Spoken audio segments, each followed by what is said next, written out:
Hello दोस्तों, नमस्कार। आज का हमारा स्टेज है 5 और आज हम देखने वाले हैं अंडर। क्या? अंडर। अंडर को आप क्या मान सकते हैं? रजिस्टर। रजिस्टर बोल सकते हैं। ठीक है दोस्तों, तो चलिए ये क्या काम करता है देखते हैं। अंडर। अंडर का मतलब होता है रजिस्टर। जैसे मान लीजिए आप थोड़ा सा पुराने ज़माने में जाइए। पुराने ज़माने में आप देखा करते होंगे कि पुराने जमाने में राजा का जितना भी संपत्ति उसको हिसाब किताब करने के लिए एक मुंशी रहा करता था। याद आ रहा है कि आपको? मुंशी रहा करता था। अरे मुंशी के पास हमेशा एक कॉपी रहता था जिसमें वो टोटल लेन देन, हिसाब किताब, आय व्यय सब चीज को उसी में लिखता था। उसी में हानि को लिखता था, उसी में खर्चा को लिखता था, उसी में इनकम को लिखता था, उसी में सैलरी को लिखता था, उसी में बहुत सारे सभी कार्यों को लगभग उसी में लिखता था। है कि नहीं? कौन? मुंशी। ठीक है, तो ये मान लीजिए मुंशी इस प्रकार से एक रजिस्टर रखता है और इसी में खर्चा को लिखता है, इसी में आय को लिखता है, इसी में संपत्ति को लिखता है और इसी में उधार जो लेता है उसको भी लिखता है और उधार जो देता है उसको भी लिखता है, इसी रजिस्टर में ना। तो मान लीजिए राजा मुंशी जी से पूछते हैं कि राजा मुंशी जी से पूछते हैं कि मुंशी जी आप मेरे को बताइए कि 1 जनवरी से लेकर के 31 जनवरी तक आपने कितने रुपए का सैलरी दिया है? क्या? सैलरी। ठीक है, तो अब मुंशी जी क्या करेंगे? एक दिन का सबसे पहले पन्ना देखेंगे, तो एक दिन में जितना भी चीज सैलरी का रहेगा वो सैलरी को देखेंगे और सैलरी को अलग अलग छांटेंगे और छांटने के बाद फिर उसको निकालेंगे। है कि नहीं? और निकालने के बाद फिर सबको जोड़ेंगे। वैसे 1 तारीख का निकालेंगे, दूसरे तारीख का देखेंगे क्या क्या सैलरी दिए थे, तीसरे तारीख का देखेंगे क्या क्या सैलरी दिए थे। उसी प्रकार से एक एक दिन का चेक करते हुए कहाँ तक देखेंगे? 30-31 तारीख तक देखेंगे। है कि नहीं? तो एक एक दिन करेगा तो कम से कम ये पूरा चेकिंग करने के लिए उनको 2 घंटा या 2 दिन का समय लग सकता है।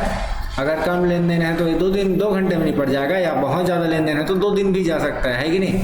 तो मान लीजिए हिसाब किताब करने में इनको मुनीम जिनको काफ़ी टाइम लग रहा है कि नहीं? अब मान लीजिए तो केवल सैलरी का था। अब हिसाब किताब करके मुंशी जी 2 दिन बाद आए और राजा को बताया कि सर इतना का हिसाब किताब में सैलरी हमने दिया है अभी तक। ठीक है, अब राजा तुरंत क्वेश्चन कर देता है मुंशी जी को फिर से कि मुंशी जी इस बार हम लोग के राज्य में 1 जनवरी से लेकर के 31 जनवरी तक कितने का इनकम हुआ है? तो फिर से वही मुंशी क्या करेगा? फिर से क्या करेगा? 1 तारीख को जाएगा, 2 तारीख को जाएगा, 3 तारीख को जाएगा और केवल उसी को देखेगा। किसको? इनकम को। इस बार बाकी को नहीं देखना है कि नहीं? तो इनकम को देखेगा तो फिर 1 से लेकर के 30 पन्ने को पलट पलट के चेक करेगा, निकालेगा और उसमें से केवल इनकम को देखेगा। इनकम को टोटल जोड़ने के बाद फिर राजा को बताएगा। तो फिर से इसमें हिसाब किताब करने में मुंशी जी को टाइम लग रहा है कि नहीं लग रहा है? लग रहा है ना। तो ये था एक एकदम नॉर्मल तरीका जिससे हिसाब किताब हम करते थे। लेकिन मुंशी जी थोड़ा सा ब्रिलियंट होने के कारण वो थोड़ा सा नया हिसाब किताब करने का तरीका करते थे। कैसे?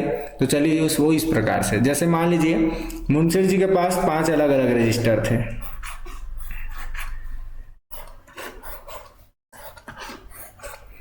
यहाँ मुंशी जी ये वाला में उधार का लिखने का काम करते थे, चाहे उधार जा रहा हो या आ रहा हो।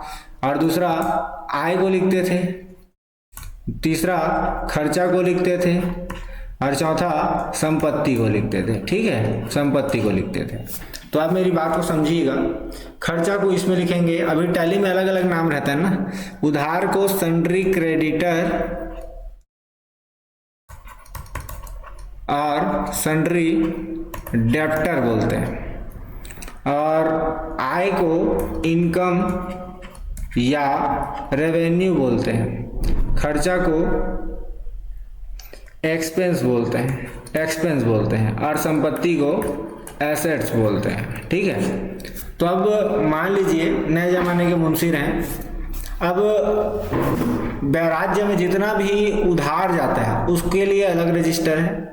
राज्य में जितने भी इनकम होती है, राज्य की जितनी भी इनकम होती है उनके लिए अलग रजिस्टर है। जितना खर्चा करते हैं उनके लिए अलग रजिस्टर है, और जो संपत्ति आती है उनके लिए भी अलग रजिस्टर है। तो देखिए मान लीजिए अब इस प्रकार से मुंशिर जी हर कार्य के लिए अलग अलग रजिस्टर लिखे और हर कार्य को जो रजिस्टर के अंदर में लिखना है उसी के अंदर लिखे, तो उनका हिसाब किताब का तरीका बहुत आसान होगा। मान लीजिए अब राजा आते हैं और 1 जनवरी से 31 जनवरी तक के केवल खर्चा को पूछते हैं, तो खर्चा को पूछते हैं तो कौन सा रजिस्टर पकड़ेंगे? वो खर्चा वाला रजिस्टर को पकड़ेंगे, है कि नहीं। और इसमें देख के वो आराम से 1 या 2 घंटे में इसका आंसर बता देंगे कि सर हमने इस महीने इतना का खर्चा किया। उसमें इन बाकी सबको देखने की आवश्यकता नहीं है कि नहीं। क्यों? क्योंकि उसको केवल कि क्या पूछा गया है? खर्चा का पूछा गया है, तो खर्चा का ही रजिस्टर देखेंगे। लेकिन पुराने जमाने में क्या होता था, उस एक ही रजिस्टर में इन सब चीज को लिखा गया रहता था, इसीलिए उनको इनको भी देखना मजबूरी हो गया था कि उनको इनका भी हिसाब किताब देखना पड़ जाता था, है कि नहीं। और उसमें छांट छांट के अलग रखा जाता था। लेकिन अभी इस तरीके से बहुत आसान है। अब मान लीजिए राजा जी बस 2 घंटे बाद फिर दूसरा क्वेश्चन कर दे कि इस महीने हमने टोटल उधार कितना लिया और उसको उतना दिया, तो ये भी इसका काम बड़ा आसान हो जाएगा, है कि नहीं। तो यहाँ बता देंगे उधार सर हमने इतना का लिया, इतना का दिया, उसके लिए वो केवल ये रजिस्टर को पकड़ेंगे, बाकी रजिस्टर को नहीं पकड़ेंगे। बात समझ में रहे ना गाइस। अब क्वेश्चन फिर चेंज कर दे राजा जी कि 1 जनवरी से 31 तारीख तक हम लोग की संपत्ति कितनी हुई है, तो वो केवल संपत्ति वाला रजिस्टर को पकड़ेंगे और राजा जी को रिजल्ट बता देंगे, है कि नहीं। तो इस प्रकार से अलग अलग कार्य के लिए अगर अलग अलग हम रजिस्टर बनाएं तो हमारा हिसाब किताब करने का तरीका बहुत ही आसान होगा, है कि नहीं। होगा कि नहीं? बिल्कुल। तो हमें अलग अलग रजिस्टर का उपयोग करना चाहिए।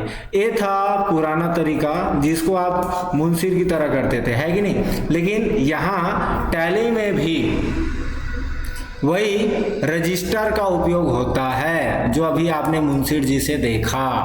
यहाँ अभी हम लोग का पॉइंट नंबर 5 है जिसमें हम अंडर पढ़ेंगे, और अंडर का मतलब है रजिस्टर। हम अलग अलग कार्यों के लिए अलग अलग अंडर को खाता खोलते वक्त उनके साथ अटैच करेंगे। आई होप जब भी मैं आपको पढ़ाऊँ इनके बारे में समझाऊं तो आपको समझ में नहीं आता कि इसका उपयोग कैसे करते हैं, बशर्ते मैं आपको क्वेश्चन के साथ हल करके बताता हूं तो आप इसको बड़ी इजीली रूप से समझ जाते हैं। आप इतना जान लें कि आपका जो भी खाता खोलेंगे वो खाता किस रजिस्टर के अंतर्गत होगा, इसको आपको निर्णय लेना है। तो चलिए कैसे निर्णय लेना है देखते हैं। तो अंडर देखते हैं। अंडर बहुत प्रकार के होते हैं, जैसे मैं आपको बताना चाहूंगा, एक बार फिर से इनका कंपेयर करना चाहूंगा। जैसे मान लीजिए अंडर का मतलब अगर आप नहीं समझोगे तो थोड़ा सा बैंक और व्यापार में फिर मैं कंपेरिज्म करना चाहूंगा। बैंक में क्या किया जाता है, जब कस्टमर आता है तो अकाउंट खोला जाता है कि नहीं। और व्यापार में भी क्या किया जाता है, अकाउंट खोला जाता है। क्लियर। अब अकाउंट बहुत प्रकार के होते हैं कि नहीं होते हैं जी। सेविंग अकाउंट होता है, करंट अकाउंट होता है, लोन अकाउंट होता है कि नहीं। उसी प्रकार से व्यापार में भी बहुत सारे अकाउंट होते हैं, इनकी संख्या 28 होती है। कितनी होती है? 28। और बैंक का मैं आपको एग्जैक्ट तो नहीं बता सकता, लेकिन इसका 15-20 तो आराम से मान लीजिए। हर का अलग अलग सेविंग खाता, current account, loan account, RD account, FD account, इस प्रकार से बहुत प्रकार के खाता होते हैं, है कि नहीं। लेकिन यहाँ व्यापार में इनकी एक लिमिटेड मान चुकी गई है। टैली के अंतर्गत टोटल जो अंडर की जो संख्या है उसको कितना माना गया है? 28। समझ गया। तो कितने प्रकार के खाते होते हैं? 28 प्रकार के। कितने प्रकार के अंडर होते हैं? देखिए मैं इसको रजिस्टर भी बोल सकता हूँ या खाता भी बोल सकता हूँ, आप समझने की कोशिश कीजिएगा बस।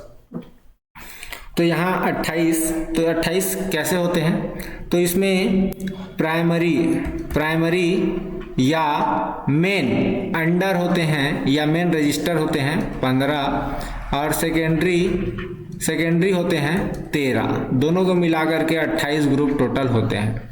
और जब भी आप खाता खोलेंगे तो खाता के साथ इनका नाम लिखेंगे। अब 28 ग्रुप कौन कौन से हैं तो इनके लिए मैं आपको बताना चाहूँगा।